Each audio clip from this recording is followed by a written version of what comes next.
മുൻകാലങ്ങളിൽ ദൈവാസ്തിക്യത്തെ സ്ഥാപിക്കുന്നവർക്ക് രണ്ടു സമർത്ഥനങ്ങളായിരുന്നു ആവശ്യമായി വന്നിരുന്നത്. ഒന്ന്, ഈ ലോകം ഇല്ലായ്മയിൽ നിന്ന് പുതുതായി ഉണ്ടായതാണ് എന്ന സമർത്ഥനവും, പുതുതായി ഉണ്ടാകുന്ന ലോകത്തിന് പിന്നിൽ ഒരു ശക്തി വേണം എന്ന സമർത്ഥനവും. എന്നാൽ ഒന്നാം സമർത്ഥനത്തെക്കാളും ലളിതമായിരുന്നു രണ്ടാം സമർത്ഥനം. ഒന്നാം സമർത്ഥനം ഇന്ന് ശാസ്ത്രം പൂർണ്ണമായും ഏറ്റെടുത്തു കഴിഞ്ഞു. കാരണം ശാസ്ത്രം പറഞ്ഞു ലോകം പുതുതായി ഉണ്ടായതാണെന്ന് മാത്രമല്ല, ലോകത്തിൻ്റെ വയസ്സ് വരെ പറഞ്ഞു കഴിഞ്ഞു. രണ്ടാമത്തെ സമർത്ഥനവും ശാസ്ത്രപരമായി ലളിതമായി കഴിഞ്ഞു.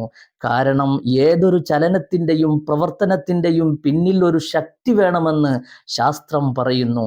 അതാണ് ഈ ലോകത്തിൻ്റെ, പുതുതായി ഉണ്ടായ ലോകത്തിൻ്റെ പിന്നിലെ ശക്തി, അല്ലാഹു സുബ്ഹാനഹു വ തആല.